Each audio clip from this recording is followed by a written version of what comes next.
Yo, good morning everyone. We are here now in Blood Compact Shrine. Yes. So ito po lang po sa Tagbilaran.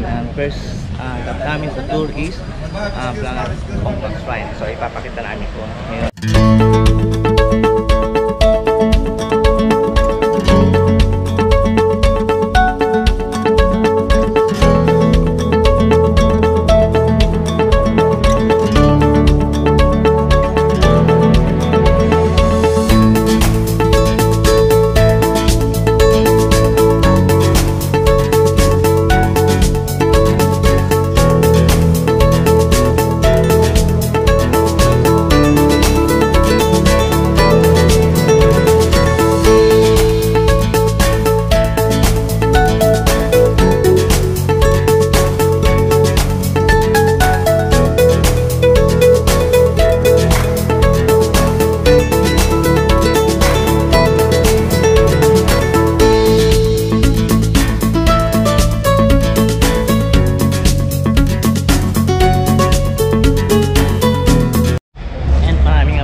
Tagbilaran ang Blood Compact Shrine.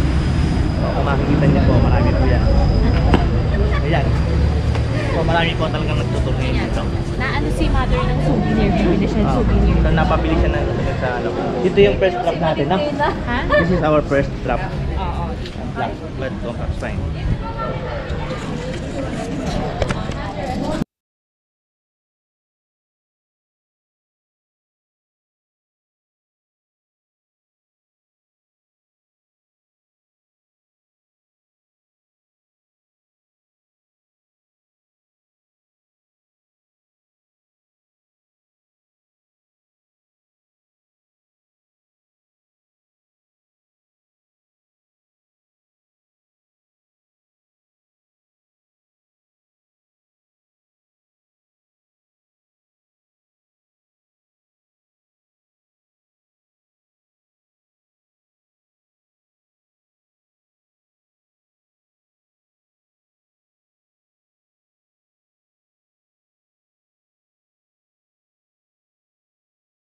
We are now at second drop of our tour.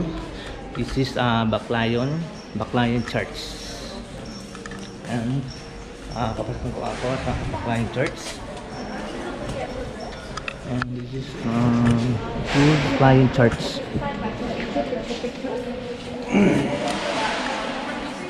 So as you see, na nakikita niyo po, ito po yung kalooban ng church dito sa Baclayon.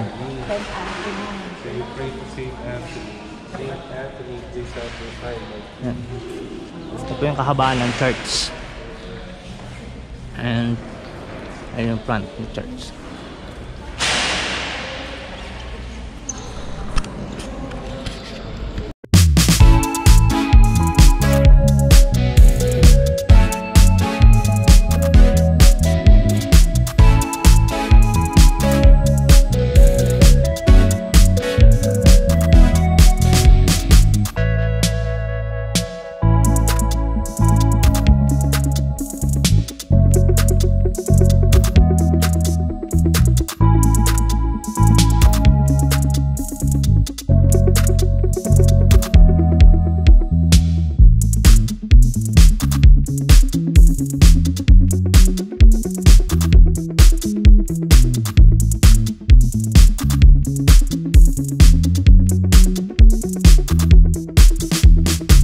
Is one of the oldest church in the Philippines. Yeah, one of the oldest church in the Philippines, Baclayon Church.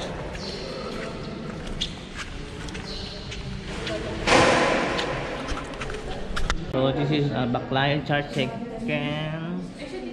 second oldest church here in Philippines. So tulabas na po kami. Ngayon papasyalan po natin ang bus.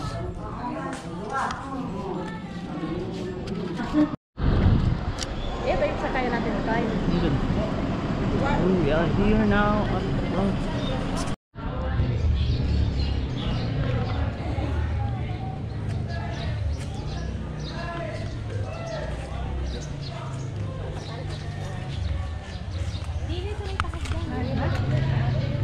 We'll be back.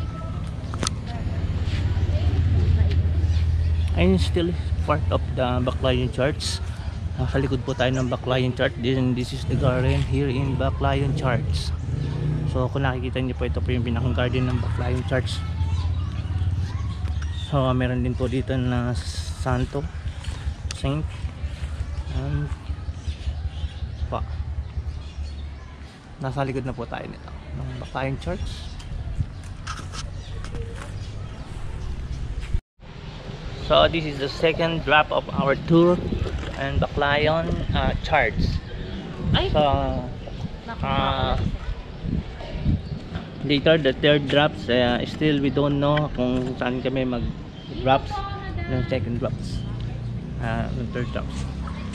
So we will check later and we will update you.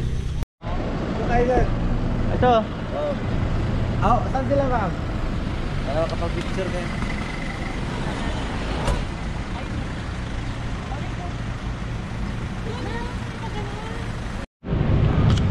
Atin po ang Baclayon Church dito sa Bohol.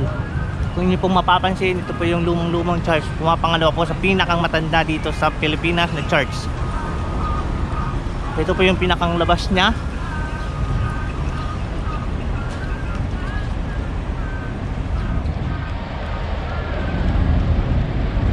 Kaya po siya, ganyan po siya kataas. One of the famous church here in Philippines. So now finish our second drop of tour. Then we were going to third drop of countryside tour. And hindi natin kung saan kami pupunta.